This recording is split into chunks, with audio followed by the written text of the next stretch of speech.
राजपूत प्राणी सेना का आजमगढ़ मंडल का मंडल अध्यक्ष हूँ और 2002 से मैं सुहेल देव भारतीय समाज पार्टी का मंडल अध्यक्ष तक के पद तक कार्य किया है और मैं उस पार्टी को छोड़ दिया है। और क्या जानना चाहते हैं क्यों छोड़ दिया पार्टी को, आपको छोड़ना पड़ा?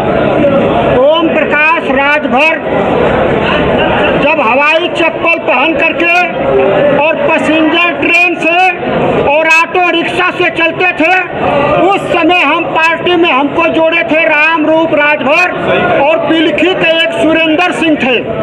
सुरेंद्र सिंह रात दिन चलते थे ओम प्रकाश के लिए और उनका गोली मार करके हत्या कर दी गई। और ओम प्रकाश राजभर सालों साल, आज कई साल बीत गया, सुरेंद्र सिंह के दरवाजे तक कभी देखने तक और हालचाल भी पूछने तक नहीं गए और हमने तभी से ओम प्रकाश राजभर को छोड़ दिया।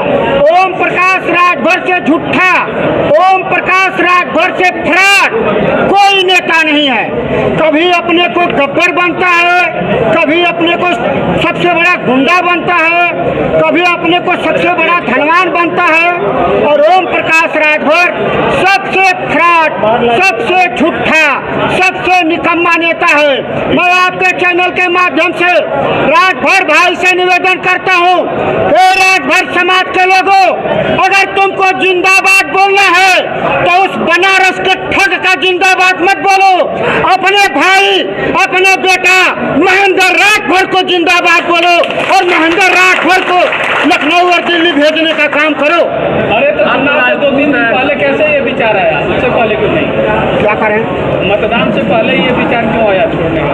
अभी चुनाव हम बहुत दिन से छोड़ दिए हैं और महेंद्र भाई के सपोर्टर हैं, महेंद्र भाई के परिचित हैं। मैं राजपूत प्राणी सेना का मंडल अध्यक्ष हूँ और मैं अपने समाज राजपूत भाइयों से मैं निवेदन करता हूँ आपके चैनल के माध्यम से, कुछ दल्ले राजपूत समाज के ओम प्रकाश का पीला गला में पट्टा बांध करके घूम रहे हैं, उन दलालों से मैं बता देना चाहता हूँ कि मैं ओम प्रकाश राजभर को ऑटो का भाड़ा देता था, गांव में भौरी चोखा का व्यवस्था करता था। ओम प्रकाश राजभर अगर मेरा नहीं हुआ तो एक दलालों जो राजपूत समाज के दलाल उनके साथ घूम रहे हो, ये तुम्हारा कभी नहीं होगा। घोसी के फागू सिंह हैं, उनके लिए मार कर रहे हैं, फागू सिंह घोसी वाले ओम प्रकाश के लिए मार कर रहे हैं। वो फागू सिंह हो चाहे कोई सिंह हो, वो दलाल हैं और राजपूत समाज झूम करके राजू राय को वोट दे रहा है और राजू राय को कम से कम 2 लाख वोट से घोसी लोकसभा से जिताकर भेजने का काम करेंगे। सती समाज नहीं हो रहा, नेटवर्क नहीं चल रहा। सपा से नाराज है या बसपा से नाराज है, सही है आपकी बात, लेकिन ओम प्रकाश राजभर को हर किस राजपूत बर्दाश्त नहीं करेगा। ओम प्रकाश राजभर करा राजा भैया, अभय सिंह, ब्रजेश सिंह, तमाम लोग हमारे पीछे घूमते हैं।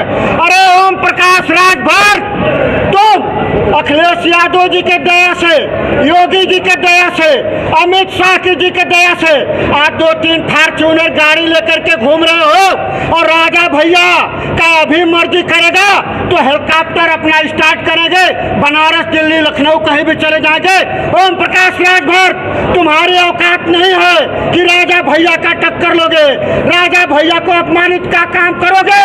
तो मैं बता दे रहा हूँ आपके चैनल के माध्यम से कि चाहे मुझे जेल होगा, चाहे जुर्माना होगा, ओम प्रकाश राजभर मैं तेरा बहुत बुरा हाल कर दूंगा। मां बहन को गाली दिया जा रहा था, उस समय आपने क्या एक्शन लिया? एक्शन लिया, मैं कोपागंज थाने में FIR करवा करके गालीबाज को मैंने जेल भजवाने का काम किया और ओम प्रकाश राजभर को चेतावनी दिया।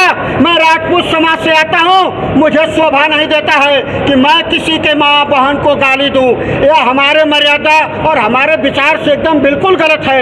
मैं क्षत्रिय हूँ, क्षत्रिय में रक्षाइते क्षत्रिय, क्षत्रिय का धर्म है कि सबकी रक्षा करे, चाहे किसी की जात की बेटी हो, वो हमारी बेटी है, वो हमारी बहन है, उसकी रक्षा करना हमारी जिम्मेदारी है। इसलिए मैं किसी बेटे बहन को गाली नहीं दे सकता, लेकिन ओम प्रकाश राजभर को आपके मंच के माध्यम से, आपके चैनल के माध्यम से चेतावनी जरूर देता हूँ कि अपने जबान पे परिवर्तन करो, नहीं तो बहुत बुरा होगा। वो कैबिनेट मंत्री है उत्तर प्रदेश सरकार में, लेकिन मोदी को दे करके ओम प्रकाश को करेंगे, गलियों ने बुला के ये गलत बात है।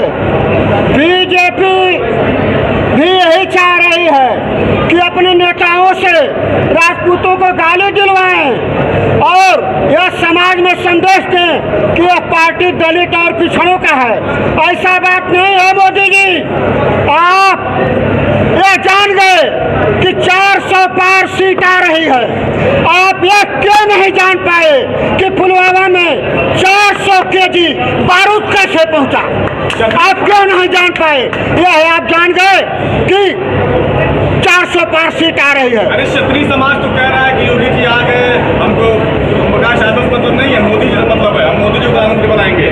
नहीं, देखिए छोटी सी आपको बात बता रहा हूँ। जब लौह कुश की माता कहानी सुनाती थी रामचंद्र जी की कि रामचंद्र जी ने अपने पत्नी को जंगल में भेज दिया, इस तरह से प्रताड़ना किया, तो लौह कुश उस कहानी को सुनते थे। और जब रामचंद्र जी अश्वमेध यज्ञ छोड़े तो जा करके लौह कुश सुंदर घोड़ा समझ करके पकड़ लिए। उसके बाद उनके सैनिक आ करके बताए कि यह रामचंद्र जी का घोड़ा है, अश्वमेध यज्ञ के लिए छोड़ा गया है, इसको छोड़ दो, इससे तुम्हारी जान की खतरा है।